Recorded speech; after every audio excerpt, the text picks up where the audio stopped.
نبی صلی اللہ علیہ وسلم کے پاس پہنچے، اس بار بھی وہ کھجوریں لے کر گئے تھے، لیکن نبی کریم صلی اللہ علیہ وسلم کو وہ کھجوریں دینے لگے تو انہوں نے کہا کہ یہ تحفہ ہے، تو نبی کریم صلی اللہ علیہ وسلم نے انہیں تناول فرمایا، انہوں نے اس میں سے کھایا اور اپنے صحابہ کرام رضی اللہ تعالیٰ عنہ میں بھی تقسیم کیا۔ اس طرح دوسری نشانی بھی صحیح نکلی۔ اب تیسری نشانی، حضرت سلمان رضی اللہ تعالیٰ عنہ اب نبی اکرم صلی اللہ علیہ وسلم کی تیسری نشانی دیکھنے کے لیے بےتاب تھے، بے قرار تھے۔ ایک روز وہ نبی صلی اللہ علیہ وسلم کی پشت کی جانب یعنی پیٹھ کی جانب محفل میں بیٹھ گئے۔ اس وقت آپ صلی اللہ علیہ وسلم کے جسم کا کپڑا ہوا سے تھوڑا سرک گیا اور آپ صلی اللہ علیہ وسلم کی پیٹھ پر موجود مہر نبوت پر حضرت سلمان رضی اللہ تعالیٰ عنہ کی نظر پڑ گئی۔ جیسے ہی ان کی نظر نبوت مہر پر گر گئی، انہوں نے فوراً اسے چوم لیا اور دیر تک روتے رہے، اور اسی محفل میں آپ صلی اللہ علیہ وسلم کے ہاتھ پر بیعت ہو کر مسلمان ہو گئے۔ بیعت ہونا یعنی اطاعت اور فرما برداری کا عہد لینا۔ اور یہاں پہنچ کر حضرت سلمان رضی اللہ تعالیٰ عنہ کی حق کی تلاش کا جو سفر تھا وہ یہاں ختم ہوا۔ مسلمان ہونے کے بعد حضرت سلمان رضی اللہ تعالیٰ عنہ اب اہل مدینہ یعنی مدینہ والوں اور مہاجرین یعنی ہجرت کرنے والے ان کے بھائی بن کر رہ گئے۔ سب ان کی بہت قدر کرتے اور انہیں عزت کی نظر سے دیکھتے تھے۔ حضرت محمد صلی اللہ علیہ وسلم نے ایک صحابی جن کا نام ابو درداء تھا، ان کی اور حضرت سلمان رضی اللہ تعالیٰ عنہ ان دونوں کے درمیان رشتہ موقع یعنی بھائی بھائی کا رشتہ قائم کر دیا۔ اخوت کا رشتہ یعنی بھائی ہونے کا یہ جو رشتہ تھا دونوں کے درمیان تا حیات قائم رہا۔ عبادتوں کی کثرت اور اہل خانہ سے غفلت جب حضرت ابو درداء کا معمول بن گیا، یعنی کثرت سے عبادت کرتے تھے اور اپنے بیوی بچوں کی طرف دھیان نہیں دیتے تھے، تب حضرت سلمان رضی اللہ تعالیٰ عنہ نے انہیں ٹوکا اور کہا کہ جہاں تم پر اللہ کے حقوق ہیں وہیں بیوی بچوں کے بھی حقوق ہیں۔ رات کو جاگنے کے ساتھ سونا بھی ضروری ہے۔ دوسرے دن یہ دونوں حضرات حضور اکرم صلی اللہ علیہ وسلم کی خدمت میں پہنچے اور رات کے معاملے کو آپ صلی اللہ علیہ وسلم کے سامنے رکھا۔ تب آپ صلی اللہ علیہ وسلم نے فرمایا کہ سلمان تم سے بڑھ کر دین سے واقف ہے۔ اس کا مطلب یہ ہوا کہ سلمان رضی اللہ تعالیٰ عنہ نے کہا کہ اللہ کی عبادت کے ساتھ بیوی بچوں کے حقوق ہیں، یہ بات صحیح ہے۔ اور یہ سمجھ، یہ معلومات حضرت سلمان رضی اللہ تعالیٰ عنہ کو اس لیے زیادہ سمجھتی ہے کیونکہ انہوں نے تلاش حق میں اپنی زندگی کے کئی سال گزار دیے تھے۔ ایک مرتبہ کا واقعہ ہے، صحابہ کرام رضی اللہ تعالیٰ عنہ کے ساتھ حضرت سلمان رضی اللہ تعالیٰ عنہ بھی حضور صلی اللہ علیہ وسلم کی مجلس میں شریک تھے۔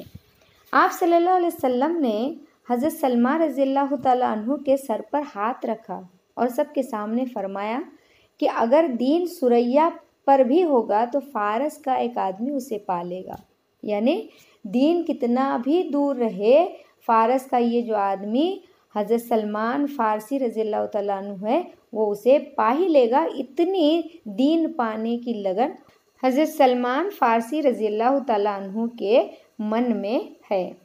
آپ صلی اللہ علیہ وسلم نے اپنے صحابہ کرام سے فرمایا، جس نے سلمان کو ناراض کیا اس نے خدا کو ناراض کیا۔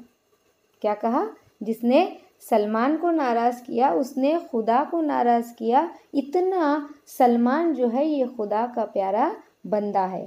لوگ جنت کے مشتاق ہوتے ہیں، مشتاق ہونا خواہش مند ہونا، مگر جنت سلمان کی مشتاق ہے۔ جنت خواہش کرتی ہے کہ سلمان جو ہے وہ جنت میں آئیں۔ حضرت سلمان رضی اللہ تعالیٰ عنہ جب تک یہودی کے غلام رہے وہ اسلامی جنگوں میں شریک نہ ہو سکے۔ رسول اکرم صلی اللہ علیہ وسلم نے 300 کھجور کے درختوں اور 40 اوقیہ سونا، 40 اوقیہ یعنی 40 درہم کا وزن معاوضہ دے کر حضرت سلمان رضی اللہ تعالیٰ عنہ کو آزاد کرا لیا۔ اب وہ جنگوں میں اپنی صلاحیتوں کا آزادانہ استعمال کرنے لگے۔ مشرکین مکہ اور یہودیوں نے مل کر جب مدینے پر حملے کی تیاریاں شروع کی، اس وقت مدینے کو دشمنوں سے محفوظ رکھنے کے لیے حضرت سلمان فارسی رضی اللہ تعالیٰ عنہ نے شہر کے گرد خندق کھودنے کا مشورہ دیا، جسے آپ صلی اللہ علیہ وسلم نے پسند فرمایا۔ خندق کھودی گئی، جو اتنی گہری اور چوڑی تھی کہ دشمنوں کے گھوڑے بھی اسے پار نہیں کر سکے اور انہیں پسپا ہونا پڑا، وہ ہار گئے۔ خندق کی کھدائی کی وجہ سے اس غزوے کو غزوہ خندق کہا جاتا ہے۔ اس جنگ کو کیا کہا جاتا ہے؟ غزوہ خندق۔ اب غزوہ یعنی کیا؟ غزوہ یعنی وہ جنگ جس میں آپ صلی اللہ علیہ وسلم شامل ہوتے تھے۔ اس جنگ کے بعد حضرت سلمان رضی اللہ تعالیٰ عنہ مختلف جنگوں میں شریک ہوتے رہے۔ طائف کی جنگ میں ان کے امام یعنی اشارہ پر مسلمانوں کی جانب سے منجنک یعنی دور تک پتھر پھینکنے کا آلہ، اس کا استعمال ہوا۔ حضرت ابوبکر رضی اللہ تعالیٰ عنہ اور حضرت عمر رضی اللہ تعالیٰ عنہ کی خلافت کے دور میں بھی حضرت سلمان فارسی رضی اللہ تعالیٰ عنہ نے بہت سے جنگی کارنامے انجام دیے۔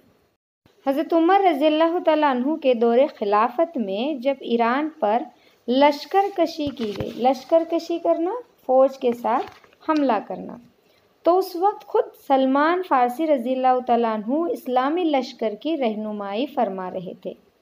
آپ صلی اللہ علیہ وسلم نے اولاً اپنے ہم وطن ایرانیوں کو مخاطب کیا اور انہیں سمجھایا۔ کیا سمجھایا؟ میں تمہیں میں سے ایک آدمی ہوں، میں تمہیں میں سے ایک آدمی ہوں، تم دیکھتے ہو کہ عرب میری کتنی عزت کرتے ہیں، اگر تم اسلام لے آؤ تو تمہارے لیے ویسے ہی حقوق ہوں گے جیسے ہمارے لیے ہیں، تم پر وہی احکام واجب ہوں گے جو ہم پر ہیں۔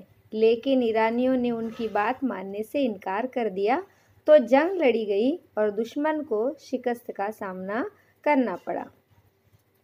حضرت عمر فاروق رضی اللہ تعالیٰ عنہ کا یہ وہ دور تھا جس میں غلاموں کو ملکوں کا حکمراں اور صوفہ کے غربا کو اسلامی ممالک کا ناظم اعلیٰ یعنی سب سے بڑا سربراہ بنایا جا رہا تھا۔ ایسی خوشحالی کے زمانے میں بھی مدائن مدینے کی جمع کے ناظم اعلیٰ حضرت سلمان فارسی رضی اللہ تعالیٰ عنہ کھجور کے باغ میں پیڑوں کے سائے تلے ٹوکریاں اور چٹائیاں بنتے رہے۔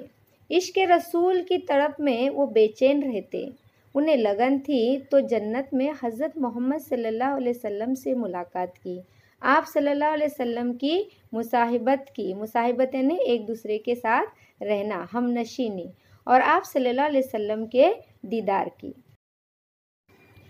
اسی فکر میں غلطاں یعنی پریشان، وہ زندگی کے ایام یوم کی جمع دن گزار رہے تھے۔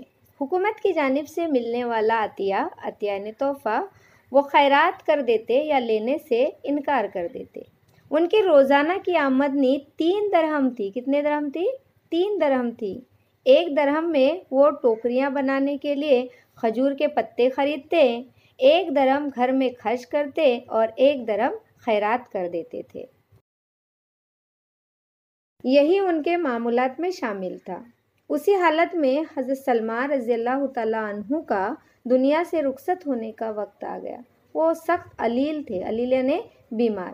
جب حضرت سعد بن وقاص رضی اللہ تعالیٰ عنہ ان کی عیادت یعنی بیمار کی مزاج پرسی کرنا، عیادت کے لیے تشریف لائے تو انہیں دیکھ کر سلمان فارسی رضی اللہ تعالیٰ عنہ رونے لگے۔